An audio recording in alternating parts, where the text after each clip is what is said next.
Sometimes you've got to make calculated risks in order to put the pressure on the opposition. That's what we're talking about on Hoggs Vlog.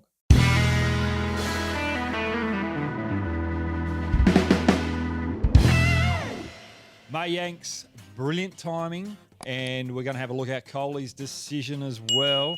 What else are we going to look at? AJAZ Patel. Let's have a quick diagnosis of those two bowlers. And out the back end, we're going to get into the Ashes. I'm looking forward to that. But let's go down to the nets and have a look at what I've got for you with Mayank Agarwal. So sometimes when you're out the middle, you've got to take a calculated risk in the game of cricket. Now, Mayank Agarwal the other day was under extreme pressure. He's just got an opportunity to play for India again out the top of the order because Rohit Sharma's resting and Rahul is injured. So he's got to stay cool, calm, collect and really take this opportunity. But there was a moment the other day where he really changed the momentum of the game. AJAZ Patel has just picked up 3 wickets, got India back in the game, and all of a sudden, Agarwal's got to think, how am I going to approach this? I've got Iyer, the new batsman, out the other end. AJAZ Patel is the biggest threat. Do I take him on now, or do I try and just be a little bit conservative and wear him down?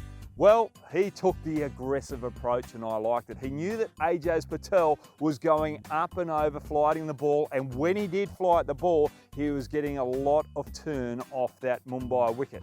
So what did he do? He was sitting there and he was waiting for that ball to get up and over. The first ball he got after that third wicket was fell, he saw it, he charged down, whack, straight down the ground, 6 runs. The next ball, AJAZ Patel was under a little bit of pressure. He bowled it a little bit flatter, it was short, and Mayank was able to get on the back foot and pull it. Now, what that did, it really put the pressure back on the biggest threat that India had, AJAZ Patel, and all of a sudden, when Mayank Agarwal was on strike, he started to bowl a little bit quicker, a little bit flatter, and all of a sudden, that weapon of the big turning off spinner was taken away from Mayank Agarwal. So calculated risks sometimes you've got to take in order to get the momentum and the situation back in your favour. Mayank Agarwal the other day was a fantastic innings, well battered young fella. Put a little social post on the other day, a question, was Virat Kohli not out or out? You put your answers in, 74% of you disagreed with me. You said he was not out. I don't understand how you can just go against me. But it's good that you did because we all have different opinions. Now, the main umpire for me with the naked eye, that looked absolutely plumb. And I thought he was well in his rights to give Virat Kohli out. But then we went to the third umpire and there was a little bit of conjecture there. And for me, there was no conclusive evidence whether the ball hit the pad first or the bat first. So you have to go with the original decision. Remember the soft decision? I would have liked an angle from the other side, side on view, and that would have given us a better indication of whether the ball actually hit the pad first or the bat first. But at the end of the day, we all have different eyes, don't we? We all see things differently. Now, do you see the pretty woman or the ugly woman? Now, I'm going to leave this up out the back end and put your comments downstairs because it'll be very interesting to see if we all agree or all have the same view of that particular picture. Sometimes you've got to analyse your better performances with a fine-tooth comb because if you think you've done a great job and you don't have a look at it, you move to the next match and you've got some flaws that are building in. I've seen it with Steve Smith when he's got a 200, then all of a sudden the next game he's failed in both innings. Now AJAZ Patel the other day, 10 wickets in an innings. What a wonderful performance. Well done AJAZ. It's only happened 3 times in the history of Test cricket. And he did it out the place of his birth over there in Mumbai. So what a wonderful, wonderful moment for him.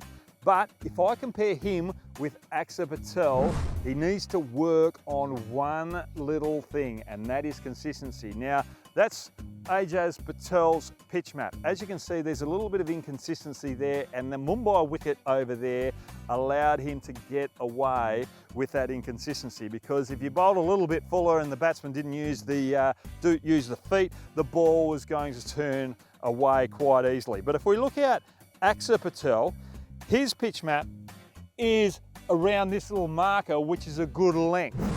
the majority of AJAZ balls are in that good length. Now, when AJAZ goes back to New Zealand, that's the type of grouping that he needs to keep the pressure on, and he needs to continue getting that overspin on the ball in New Zealand to make sure it drops so the batsman can't be comfortable using their feet. But I don't want to take the 10 wickets away from him, but I'm just trying to give everyone a lesson out here. Make sure you analyse your good performances, not just your bad performances, because you can still learn a lot from it and improve your game. It's Australia taking on England, and England will be licking their lips thinking that Australia are quietly vulnerable, especially with India beating them over here 2 times in the last 2 trips that they have come here. But both teams have got their issues, racism over there in England and leadership here in Australia. So the matchup that I'm looking forward to is Warner and Broad. Broad is all over David Warner. David Warner only averaged 9 over there in England the last tour, and Broad will be licking his lips. But David Warner loves Australian conditions, and can Stuart Broad continue that dominance? And I think David Warner over here on the flatter pitches is going to have the better of Stuart Broad in this contest. Also with England, their pace attack, they've got Wood with extreme pace, but other than that, most of their bowlers are just line and length bowlers, try and get the ball to nibble off the seam and move away. So I think they'll use Wood out in short, sharp spells and try and get up the backs of Smith and Labuschagne. But with the Australians, with their game plan, they'll be trying to attack those other bowlers that are going to try and bowl those line and length, longer spells, and make Joe Root have to take them off and go back to Wood a lot earlier than he wants to, and make Wood bowl longer spells. And what that does is wears him out and makes him less effective in the back end of the series. And you've got to look out. That's one weakness. They've only got one extreme pace bowler. Now, if I was England and I'm going to win this series, for me, Australia are favourites. I think Australia are going to win this series quite comfortably. But England have got a little loophole. You've got to attack the captain now, but you've got to do it at the right time.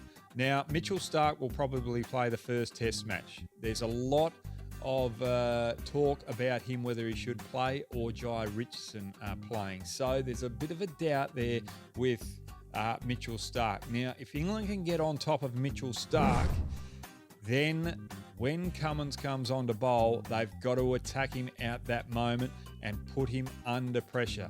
Because, one, Cummins will be thinking about Starc. How is he going to get him right to make sure that he's performing at his best?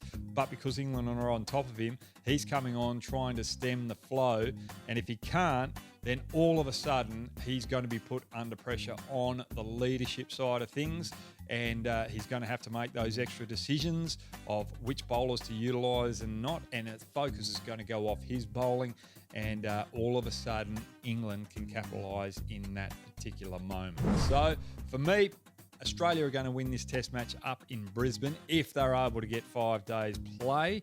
But there's a lot of rain around, so it might end up a draw. But this series is going to be a top-notch series. But Australia's extra pace is just going to be too much for England over here. Anyway, I want to get to see your answers from that little question with Kohli. Well, let's have a little bit of fun with it. Ugly lady or the good-looking lady? Which one do you see?